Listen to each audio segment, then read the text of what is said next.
In the heart of a quiet village, far away from the rush of cities, stood the Rahman family's tiny mud brick home. The village itself was small, only a few dozen houses, a handful of shops, and a school that looked more like an old warehouse than a place of learning. But inside the Rahman house, something lived that many wealthier homes lacked: warmth, love, and an unshakable belief in education. Ayan, the elder son, was 12. His younger sister Noor was 9, cheerful, curious, and always full of questions. Their mother, Maryam, worked long hours stitching clothes for the townspeople, earning just enough to keep the stove burning and her children in school. She often came home with tired eyes but a bright smile, always ready to share a few moments of joy with her children. She believed that even if she had little else to give them, she could give them hope, and that hope, she believed, began with learning. Every evening, the three of them gathered around an old lantern that flickered gently as the wind pressed against the window. It was during these evening hours that the world seemed to pause. Maryam would tell them stories of leaders, inventors, dreamers, and ordinary people who achieved extraordinary things. She wanted her children to know that the world was bigger than their small village, and their dreams were allowed to be bigger too. But one night, an accident changed everything. Noor, in her excitement to show Ayan a drawing she had made, knocked over the lantern. It fell to the ground, shattering into pieces. The little flame that had kept their home glowing was gone.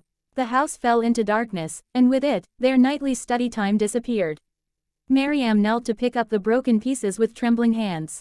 She knew she couldn't afford a new lantern anytime soon. Even though she tried to hide her disappointment, Ayan saw it in her eyes. That night, Ayan lay awake on the floor beside his sister, staring at the ceiling. He hated seeing his mother worried. He hated even more that he and Noor couldn't study. There must be something I can do, he whispered to himself. There has to be a way.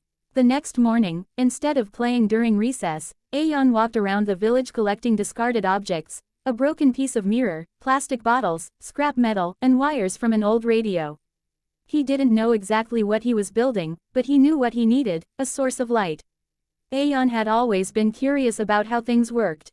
He spent hours at school watching the science teacher demonstrate simple experiments. Sometimes those experiments used sunlight, and that gave him an idea. He thought, if sunlight can make a small bulb glow in school experiments, maybe I can create something like that at home. So, he tried. After school, he sat in the small backyard under the shade of a neem tree.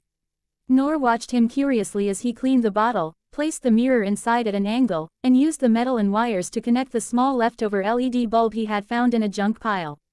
It took him several attempts. The first one didn't work. The second attempt caused the bulb to flicker for only a second. But Ayan didn't give up. He adjusted the angle, changed the wiring, tightened the connections, and tried again. Finally, on his fourth attempt, something magical happened.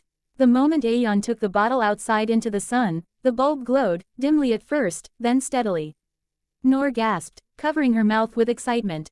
Bye, it's working, she shouted. Ayan's heart filled with pride. For the first time in days, their home could have light again. When their mother returned home that evening, tired and dusty from work, she found her children sitting in a bright corner of the room, lit not by a lantern, but by Ayan's homemade solar light. Maryam placed her hand over her mouth, tears filling her eyes. She hugged Ayan tightly, whispering, "You brought light back to our home, my son. This is where learning begins, not in the classroom, but in your heart."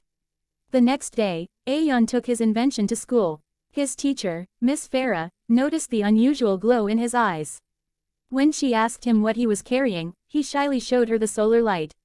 At first, she thought it was just something he found. But when he explained how he built it, she stared at him, stunned. "Ayan," she said with admiration, "you must show this to the entire school." The following Monday, the school assembly hall was full of students and parents. Ayan stood on the stage with trembling hands and explained how the broken lantern had inspired him to find a new source of light. He spoke softly at first, but as he continued, his voice grew stronger. He talked about how learning doesn't only happen in school, it happens at home, too, with parents who encourage their children, and with children who are brave enough to try. His demonstration left the audience in awe. Many parents clapped, some smiling proudly, others wiping tears.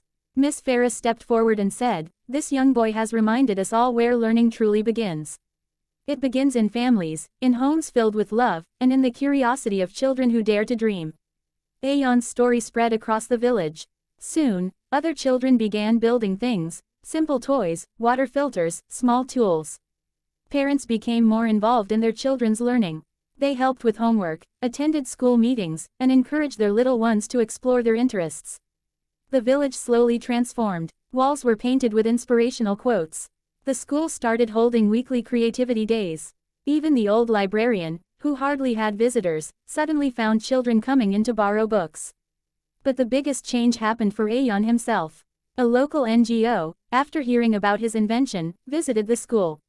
They were impressed by his creativity, determination, and his desire to help his family.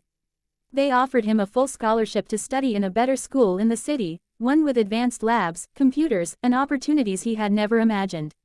When the scholarship letter arrived, Mariam broke down crying.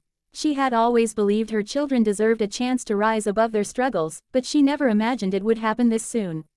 Noor hugged her brother tightly, telling him she would study twice as hard so she could join him one day. On the morning Aeon was leaving for the city, the entire village gathered at the bus stop. His mother placed her hands on his shoulders and said, "Aeon, you are going to a new world. But never forget, where learning begins is here, in your home, in your family, in this village that loves you." As the bus drove away, Aeon looked out the window. The village grew smaller in the distance, but the lessons he carried with him felt bigger than ever. That creativity lights up the darkness, that education is not only about books, and that families, no matter how poor or simple, are the first teachers of life. Years later, Aeon would become an engineer working on affordable solar technology.